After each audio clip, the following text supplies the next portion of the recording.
Oi, gente, tudo bem? Bom, hoje nós vamos fazer alguns exercícios para a gente fixar o conteúdo de verbos, certo? Então, nós vamos fazer os exercícios fazendo uma revisão do que a gente estudou nas últimas aulas. Antes de começar, eu queria lembrar sobre um tempo verbal que vocês provavelmente estudaram na escola e que a gente não conversou nas últimas aulas. Né? Por que a gente não conversou? Porque é um tempo verbal que ele está em desuso. As pessoas cada vez mais substituem esse tempo verbal, que a gente vai falar aqui, pelo tempo composto correspondente. Vou explicar para vocês, tá? Então, nós temos um tempo verbal que se chama pretérito mais que perfeito. Esse tempo verbal, ele me dá uma ideia de um passado muito antigo. São aqueles verbos que a gente tem que ele parece ser no futuro do presente, só que ele não tem um acento na terceira pessoa do singular, mas ele não tem um acento, né? Então, por exemplo, eu tenho aí o verbo começará, né? Com a ideia do futuro do presente, com acento.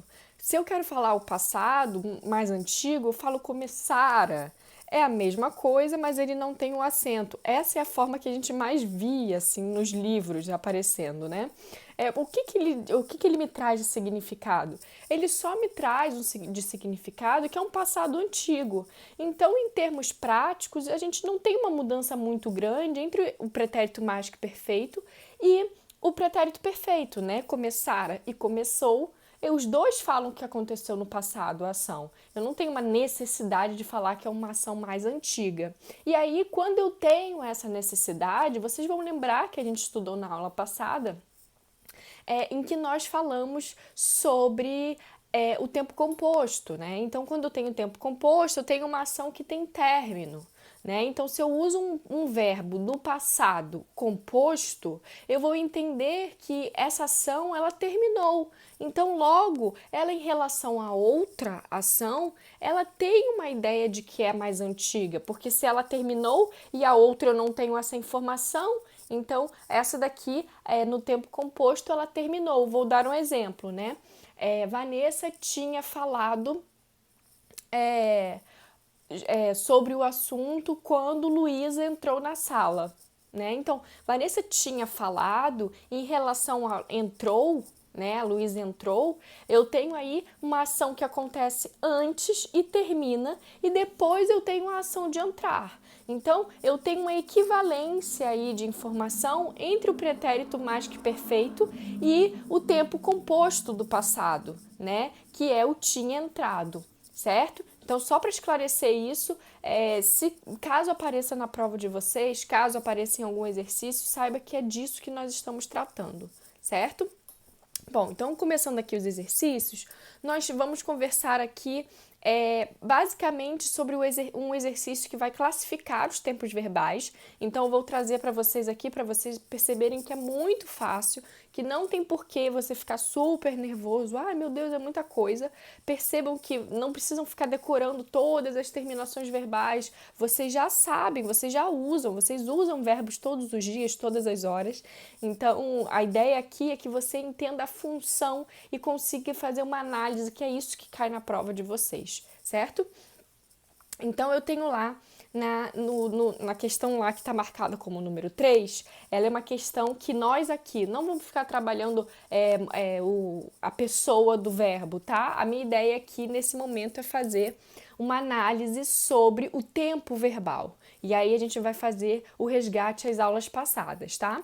Então, eu tenho lá, Silvia cantava todos os dias para o seu filho. Uma dica que eu vou dar para vocês, inclusive é algo que vai impactar nas próximas aulas, né? Porque nas próximas aulas a gente vai falar sobre advérbios e a gente vai ver que esse advérbio pode brincar um pouco com o sentido do verbo, tá? Então, como que eu posso resolver esse problema? Gente, todas as vezes que eu tenho um verbo numa frase, nós precisamos pegar esse verbo e retirar da frase. Nós precisamos analisar qual é o significado do verbo e não do verbo naquela frase, certo? Então, muita atenção. Quando eu tenho Silvia cantava todos os dias, eu tenho aí a ideia do todos os dias, mas esse todos os dias não precisa existir para eu conseguir entender que era uma rotina do passado, né? Se eu coloco aí simplesmente Silvia cantava para seu filho, eu tenho a informação de que era uma ação recorrente. Sendo uma ação recorrente, a gente viu que o nome desse tempo verbal, primeiro, ele é do indicativo, porque eu tenho certeza, não estou levantando dúvidas sobre a ação de cantar da Silvia, e segundo, que era uma ação recorrente do passado. Então, nós chamamos de pretérito imperfeito do indicativo, certo? Letra B. O rapaz pensou que poderia alcançar o ônibus, mas não conseguiu. Nós temos vários verbos aí, vamos conversar sobre todos. Então, o rapaz pensou, eu tenho aí a ação de pensar como simplesmente um momento no passado, eu não estou falando sobre duração, eu não estou falando de repetição da ação, então o pensou está no pretérito perfeito do indicativo. O poderia é uma possibilidade, mas é uma possibilidade real, ele está falando algo que seria possível, né? Então a gente chama de futuro do pretérito, tá? Do indicativo. Alcançar está numa forma nominal, que é a forma do infinitivo, ele não está flexionado em tempo e pessoa. E a gente tem o conseguiu, que também é uma ação do passado, uma descrição do passado. E aí a gente chama de pretérito perfeito, tá?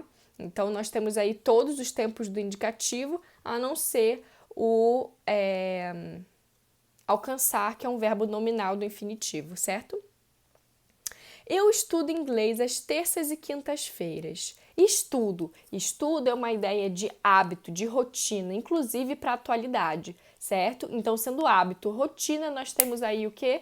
Presente do indicativo. Tudo isso está no quadrinho das últimas aulas, né?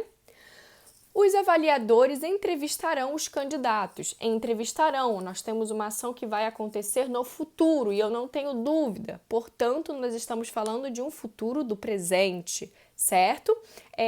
Uma questão típica de cair em provas é substituir esse entrevistarão pela forma da locução verbal do futuro. Então, vão entrevistar. Então, eles podem colocar numa questão assim, substitua o verbo destacado, mantendo o seu sentido. Né? Então, ao invés de usar entrevistarão, vocês vão usar vão entrevistar, mesmo sentido, tá?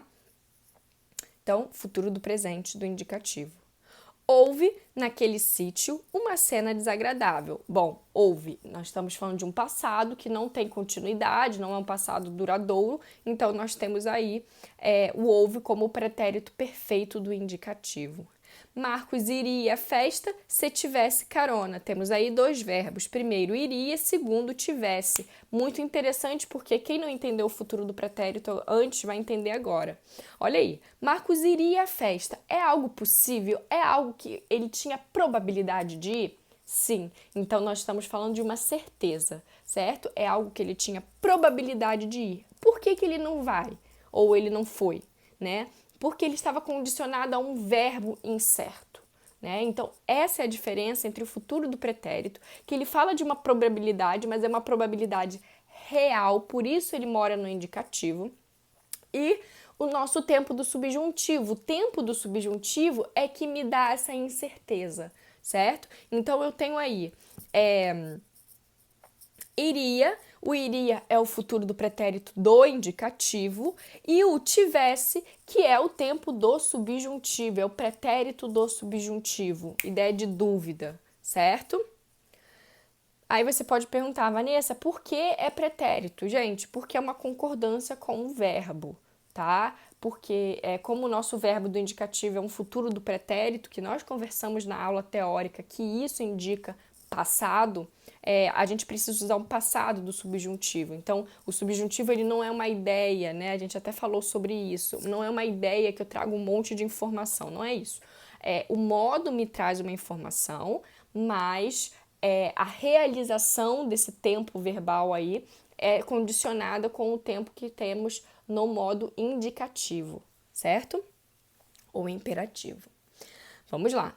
Fostes ao colégio, Jussara? Bom, a gente tem aí uma realização de um verbo atípico pra gente. Ele está realizado em tu, por isso a gente tem essa forma diferente. Mas se a gente for adaptar para algo mais real do nosso cotidiano, a gente vai falar foi, né? Então, eu estou querendo saber de uma ação do passado sem realização de duração, sem realização de rotina.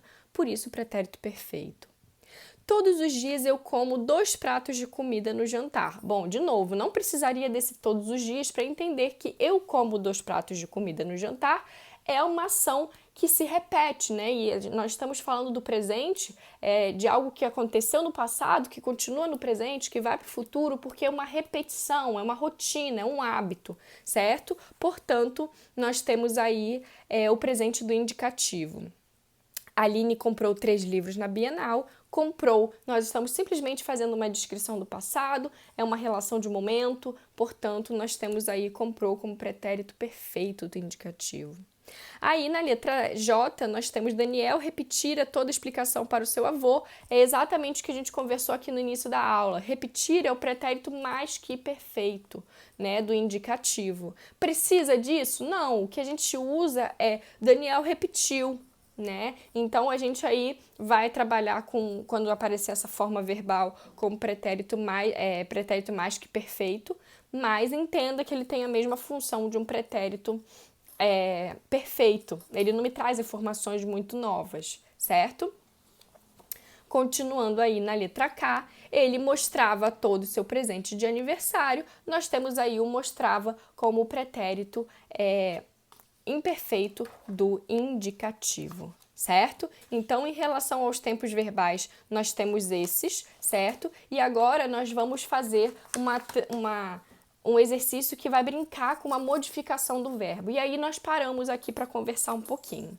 Quando nós temos os verbos do presente do subjuntivo, nós não estudamos aqui sobre o estudo da formação dos verbos, né? Nós não fizemos isso aqui, porque eu acho que não é relevante para vocês. A gente demoraria aqui umas 5 aulas falando sobre isso, e isso não é cobrado mais nas provas em geral, né? É um conhecimento muito ultrapassado. O que a gente vê se cobrando muito em prova é exatamente sobre a função semântica, que é o significado dos verbos, tá? Pedem para substituir, pedem para explicar porque tem aquele verbo ali, né? Então, essa é a parte mais importante. Mas nós vamos ver que quando temos a formação dos verbos, o imperativo e o presente do subjuntivo, eles são iguais, tá? Mas o exercício daqui não é só trabalhar com isso, perceber que eles são iguais, mas perceber que o modo subjuntivo, ele não funciona sozinho, ele necessita de alguma palavrinha de apoio. Essa palavra de apoio pode ser tanto outro verbo, mas principalmente uma conjunção. Conjunção a gente vai conversar nas próximas aulas, é uma matéria que super cai nas provas e a gente vai conversar com mais atenção nas próximas aulas, mas vocês vão ver que nesse exercício aqui a conjunção proposta pelo exercício é o talvez, né? O talvez é uma conjunção que já pede que a gente use subjuntivo, por isso o modo do verbo ali vai mudar. Certo? É esse exercício que nós vamos fazer. Nós não vamos brincar tanto com o tempo verbal, mas sim com o modo verbal, certo? Então, temos lá. Os participantes da gincana chegaram cedo ao estádio. Bom, eu tenho aí chegaram. Esse chegaram não é a pergunta, mas vamos trabalhar aqui. Ele está no pretérito perfeito do indicativo. Ele me dá uma informação do passado, simplesmente. E aí, para trocar para o modo subjuntivo de forma mais simples, porque eu não tenho outro verbo aí nessa sentença, eu coloco talvez, que foi a palavra sugerida pelo exercício. É claro, a ideia é outra, a informação é outra. A ideia do exercício não é manter a informação, não. É só brincar com essa mudança do verbo. E aí, se eu coloco talvez, eu consigo fazer talvez os participantes da gincana cheguem. Tem pessoas aí que podem colocar chegassem, né? Porque como o primeiro verbo lá do exemplo, do indicativo, ele está no passado, a pessoa pode fazer esse esforço de colocar no passado também. Está correto, né? Porque, de novo, o exercício não é sobre tempo verbal, é sobre modo. Então, colocando aí em qualquer modo do imperativo, tá certinho. A gente só não consegue colocar com a palavra talvez o futuro do subjuntivo, tá? Porque o futuro do subjuntivo, ele não brinca com a ideia do talvez. O futuro do subjuntivo é sobre tempo, então é mais uma ideia de ainda que é uma ideia de quando, é uma ideia de assim que, né? Então a gente vai ter uma ideia mais de tempo e talvez não me passa essa ideia de tempo, tá? Então é isso. E quando a gente vai colocar, então fica talvez os participantes da gincana cheguem ou chegassem, e quando a gente vai colocar no imperativo, a gente tem a semelhança aí com o subjuntivo, mas não precisamos colocar o talvez, então a gente dá a ordem, cheguem, certo? Preste atenção porque não é chegam, tá? Porque tem aquele lance lá com o presente do indicativo que a gente conversou na aula, tá? Então, preste atenção que precisa ser a ordem. Então, cheguem. Letra B, Marisa escreve livros de histórias infantis. Nós temos aí o presente do indicativo, dando uma ideia de rotina, de hábito. E aí, se eu vou trocar, eu coloco talvez escreva, certo? Vanessa, posso colocar talvez escrevesse? Pode, também é subjuntivo, não tem problema nenhum. E se eu quero fazer o imperativo, eu uso simplesmente escreva, certo? Escreva livros de histórias infantis, tranquilo? Letra C, as crianças escovam os dentes direitinho. De novo, nós temos aí um hábito, uma rotina, um fato, então o presente do indicativo. E aí, se eu coloco no subjuntivo, talvez as crianças escovem, né? E o imperativo, eu tenho escovem os dentes, certo? Letra D, os alunos fazem os exercícios com capricho, presente do indicativo também. E aí, se eu coloco o subjuntivo, talvez os alunos façam os deveres com capricho. E se eu tenho aí o imperativo, eu simplesmente coloco façam os deveres com capricho, certo? E aí a gente tira os alunos não vão entrar aí, tá?